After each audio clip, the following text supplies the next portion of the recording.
Hi YouTube, been a while. So, I took some time away from the channel in the summer of 2023 because I was playing Jerry Lee Lewis in Million Dollar Quartet. And it was so much fun. I was playing this big starring role 8 times a week. I was playing piano like between my legs and playing piano with my foot in the air and running around the stage and being like super high energy. And Jerry Lee Lewis is like a huge role. I never leave the stage. So I was doing it 8 times a week. It's a 100-minute show. I was on stage for 100 minutes, 8 times a week, doing this like very high energy, very physically demanding show. I was in like the best shape of my life. And I was having so much fun.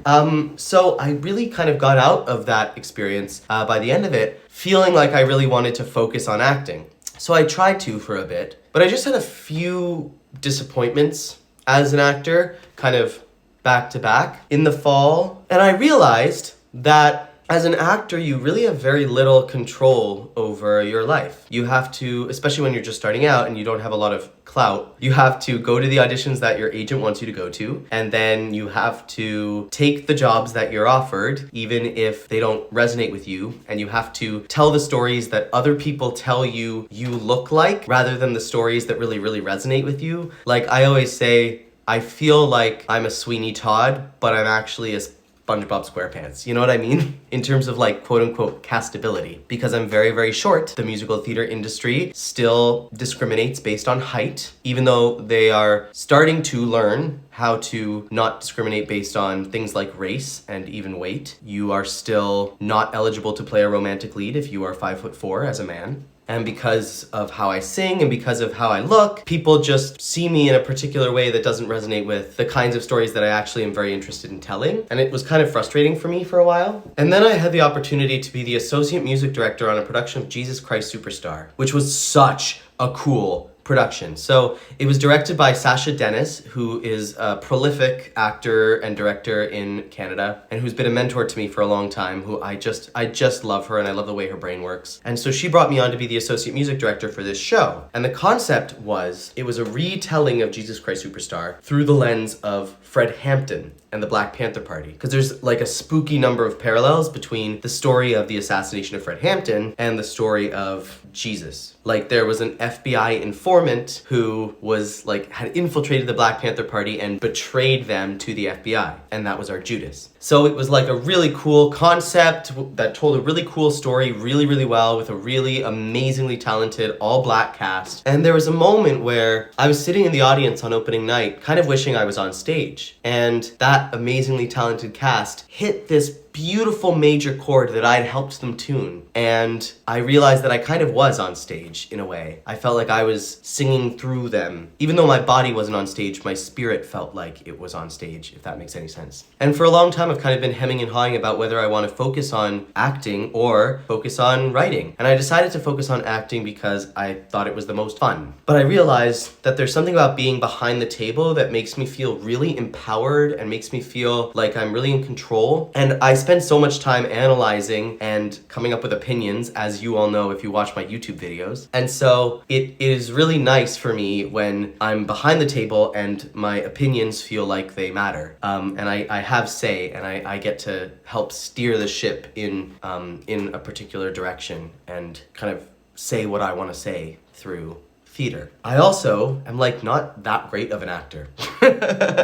Like I'm okay, right? And I've trained really hard and I have experience, but I'm not naturally much of an actor at all. I live up here, you know, in my head. And actors, especially musical theater actors, need to be so embodied and just like present in the moment and just react to things without thinking about them. And that's what makes someone really come alive on stage. And I just overthink everything, which makes me sometimes look like a bit of a robot when I'm on stage. But it really lends itself very naturally to sitting behind the table or to being a writer. I also have had the privilege this past semester of taking some classes at the Musical Creators Institute at the Dramatists Guild in New York. And I've made some amazing connections and friends there. started some projects I'm really excited about, and that has also made me want to focus more on writing. So that is kind of my plan for 2024, is to focus more on writing. Not that I'm saying I'm retiring from acting, actually. I know that's the title of this video, but it's not literally like I'm never gonna act again.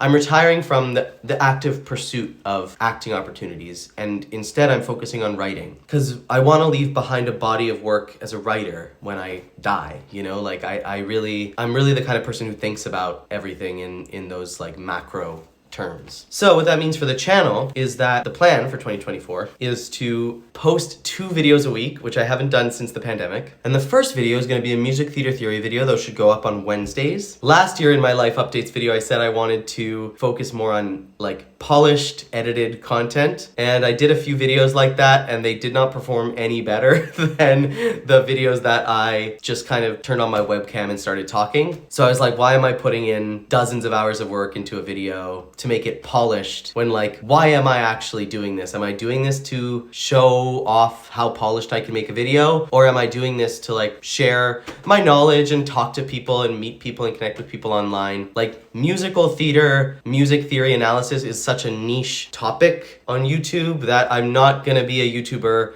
who has, 2 million subscribers. I'm really speaking to a very small minority of people here who are interested in this particular kind of thing. And so if you are that kind of person, I just want to talk to you. I don't need to perform for you and do all the editing and stuff. I don't actually think that makes your experience any better in the long run. And if it makes it prohibitively hard to put out videos, then it's just not worth trying to make them edited. So instead, I have this program called OBS, which a lot of people know about, but it's like a streaming program and like video recording program, and I have like a really cool layout where I can show you the sheet music and the piano that I'm playing on the screen with my face in it. So I'm gonna probably do unedited music theater theory videos in that overlay. So that's gonna be on Wednesdays. And then on Sundays, I'm gonna upload like a weekly update of the things that I've been writing. Nobody's really doing this where they share musicals that they're writing in process. So that's something I want to do on the channel on Sundays, is I'm going to post an update with whatever I've written that week, whatever project I'm working on.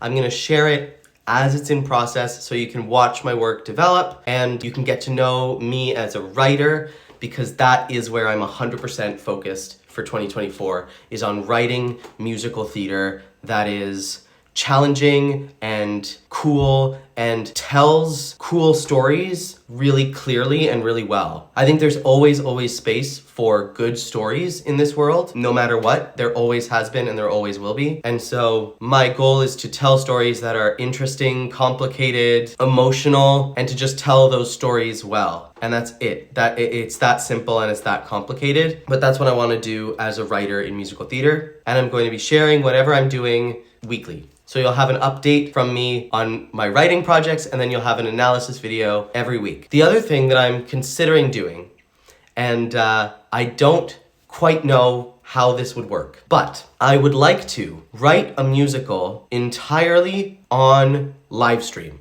So I'm going to live stream myself from scratch, writing a musical that I don't even have an idea for yet. From zero ideas to finished first draft, writing the entire musical with the camera on so that you can like watch the entire process. I think that's something that has never been done before, and I think it would be really cool. I don't exactly know how I would make that happen. So if you have any ideas, do let me know.